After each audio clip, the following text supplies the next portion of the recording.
Hey guys, it's So Square and Cubed, and for VEDA Day 4, I wanted to show you guys how to do some kind of awesome crafty things. So I'm going to show you guys how to make friendship bracelets. I've got a book on how to do a whole bunch of different kinds, and so I thought I'd share that with you guys.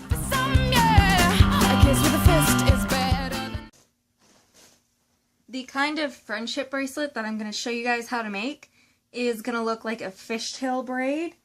It's going to be pretty cool, and I do have an example.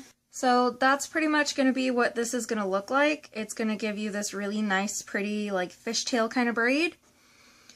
And I'm using, let's see, yeah, I'm using 5 different colors or 5 different strands. And I've already pre-cut my embroidery floss to about 23 inches. It really depends on your wrist type, but I would say that you want to be able to wrap your string around your wrist for however many strands you have. So if you have 5, they should be long enough to wrap 5 times around your wrist. You might also notice that I have an extra white string that I'm not using.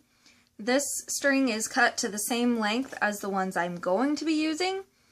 And what I'm going to do is, when I'm finished with this is going to be my reference string. So when this is done, I'm going to tie this to the friendship bracelet, and if I ever want to make a bracelet that's that same length, or shorter or longer, I can use this as a reference to add an inch or take off an inch of the next few strings I'm going to be cutting. So it's always really handy if, when you're starting out doing a friendship bracelet, you cut a reference string, even if you used a reference string on it before, because it might not always be the same, or you might lose your reference string. Now, with this friendship bracelet, I'm always really particular about my threads getting tangled up. And so you can either do what I'm doing and fold each strand in half individually and just kind of lay it out, or you can just take all the strands and fold them in half and tie them together that way. But I'm really particular about my strings being untangled and in line with each other, so I'm going to fold them all in half individually and then tie them all together. And if you do the way that I'm doing, if you fold them in half individually, kind of set them out in the pattern that you want. So you can see I have a dark blue, a blue that's going to change color as it goes down, a white, and I have a bright orange and an orange that's going to change color as it goes down through the bracelet. I want my solid colors on the outside, so I'm going to fold those in half and place them on the outside. Now that you've got your pattern, you're going to gather up your individual strands and tie them together. So I'm going to pick them up really carefully. I'm still keeping my pattern as I'm picking them up. And you gotta kind of be careful to squeeze them into your fingers just right. And like I said, if you're not particular about them being tangled, you don't have to do it this way. You can just fold them all in half at the same time and tie them together in a big knot. But the quality is better if you do it this way. And so once we folded them all together and put them in our patterns, we see that we have little loops on the end, and that is the basis of how we're going to be making this friendship bracelet. So what we're going to do is tie our ends, and we're going to tie them in a big old knot. I like to wrap it around my finger and then fold it inside. Just because that's the easiest way for me to make a knot without losing my pattern. Alright, so you kind of want to make a nice, very defined knot, because this is how you're going to be able to attach the bracelet together. And then after you've made your knot, you're going to clip it right under your clipboard. That's why it's super duper handy to have a clipboard. And after you've clipped it, you can see you want to separate out all of your loops. This is what I was talking about it being tangled up like that. If you just fold them in half and tie them together, you're going to end up with a loop where like the white is inside and you can't get it out no matter how many times you do it. But with the way I did it, I can just pop it out and now this strand is by itself. And this one is too. So now we remember that pattern that we did. Well, let's throw our white in the middle, our orange on the outside, our color changing blue next to that.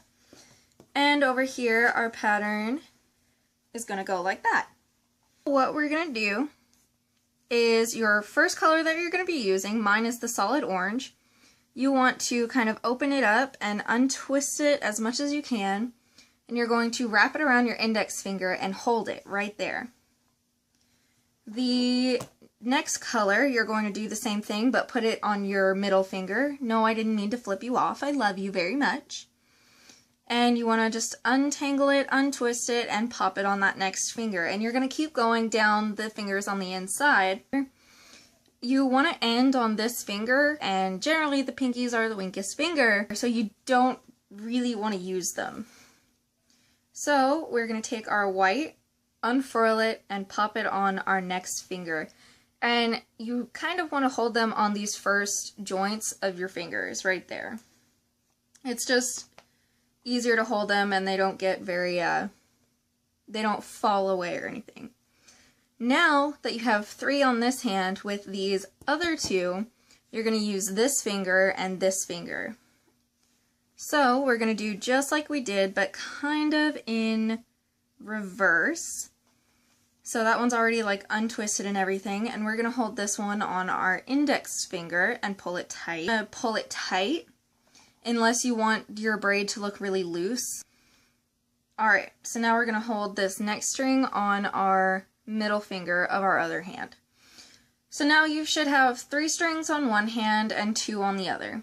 So what we're going to do is, from this index finger, we're going to slip the string to our ring finger on the other hand and pull it tight. Now with these 2, because you have a gap on your finger, you're going to take your index finger and do like that, and then let go with your middle finger. Then, with your middle finger, you want to slip it into your next string and let go with your other finger. You're essentially just moving the strings up to get ready to cross over your hand. Now you're saying, well, I have this gap where there didn't used to be a gap. So you take your blue strand now, or your outside string on your index finger of your other hand, and slip it over there and pull tight. And then you do the same thing. You move your strands up. And that's just all you do. You switch, move up. And if you haven't gotten it at this point, all you have to remember is index finger to ring finger. Pop it over. And then, because you have this gap right here where there didn't used to be one, you got to move your strands up.